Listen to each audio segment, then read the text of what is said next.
When two coyotes attacked this cat, the family pit bull knew he had to intervene.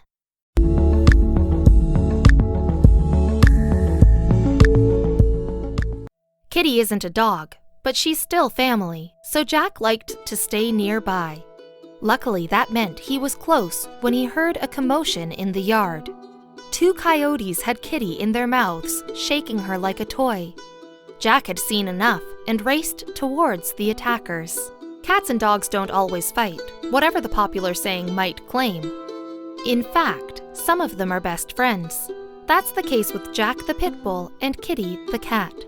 The two spent a lot of time together even though they have different owners. Kitty lives at home with her human mummy, Cherie Lewis, in Florida, and Jack's human is Lewis's son. The pit bull's daddy, Peter, serves in the army. As a result, he sometimes has to spend time posted in other countries, away from Jack. Consequently, Lewis looks after Jack in her son's absence, and his dog stays with her and Kitty. Despite their reputations as dangerous dogs, research indicates pit bulls are no more violent than other dog breeds. Jack certainly shows his loving nature around Kitty. He probably feels like he's the caretaker. Lewis said of Jack and Kitty's relationship, "He checks on her every day and sniffs her, seeing what kind of shape she's in." They are great examples of cats and dogs that defy the stereotype of canine-feline conflict.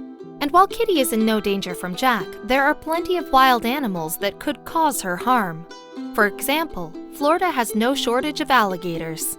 A hungry gator might see a cat passing its lake as an easy meal. Alligators aren't the only reptiles that can potentially kill domestic animals. A number of dangerous snakes make Florida their home, including cottonmouths, coral snakes, and several species of rattler. Snakes are shy of humans, but there are several viral stories of dogs and cats suffering from their venom. Furthermore, there are venomous spiders, large wild cats, and even bears that might attack a domestic feline, like Kitty. However, it was none of these that marked her out as prey back in October of 2013. Instead, representatives of another species entirely caught the poor cat in their jaws. Lewis was the first to see Kitty's aggressors, but by the time she noticed them, it was too late. Two coyotes had set upon the cat. "As I was walking to the door, I could see the coyotes over here," Lewis told a TV reporter for Fox News, indicating her yard. Coyotes are a species of wild canine closely related to wolves, albeit one with a much worse reputation. And while they're not the most popular animal, they're certainly adaptable. Coyotes can not only prosper in a wide range of habitats, but they also effectively adjust their behavior to urbanized environments. Furthermore, coyotes have a flexible diet, with the ability to prey on animals as large as a deer and as small as rodents, such as squirrels and mice.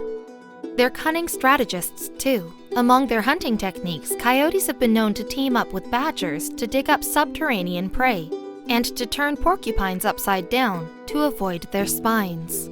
Coyotes generally attack bigger prey head-on by biting its target's neck and cranium. This was also the tactic one of Kitty's assailants had seemed to deploy in front of the distraught Lewis. One had her by what looked like the neck. I couldn't tell, she told the TV reporter.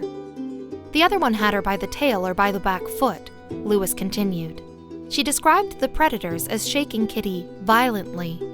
Coyotes are intelligent hunters, but there was one member of the family that the coyotes couldn't have counted on: Kitty's big brother, Jack. Seldom far from his beloved Kitty, Jack noticed the commotion and raced to her defense. His reaction was as much of a shock to Lewis as it was to the coyotes. She said, "I didn't know Jack could run that fast." Lewis recalled how Jack was on the coyotes with such alacrity that the alarmed animals dropped Kitty. Jack subsequently fought them off, and Lewis ran to the cat's aid. Unfortunately, the attack had taken its toll on Kitty, and the coyotes had wounded her. After an emergency medical assessment, veterinarians discovered Kitty had brain swelling. In addition, she'd also had a chipped tooth. "She can't walk yet, but she's getting there," Lewis told Fox in the aftermath of the assault. It further transpired that Kitty might not have been the only recent coyote victim. Apparently, the neighborhood social grapevine had revealed several other possible attacks. Tragically, if other pets had indeed encountered the coyotes, They didn't have a brother like Jack to look out for them. As a result, their encounters were likely fatal if the rumors were true. Maybe another cat came up missing, and then somebody's little dog came up missing, Lewis recounted. When the Coyotes fled from Jack, they retreated into some mangroves near Lewis's property. With this in mind, she contacted a trapper to locate them. The trapper set out some equipment in the mangroves and the surrounding area in an effort to catch Kitty's attackers. But Jack remained alert and by his sister's side just in case the crafty coyotes returned. Nonetheless, Lewis maintained that despite Jack's reaction to the coyotes, he was a very friendly dog. "He likes other dogs," Lewis said of Jack. "He wouldn't have done that if they were dogs out there." She also applauded the heroic hound's dedication to family. "He saved the kitty's life, and he just goes to show how good dogs can be. Jack's a hero."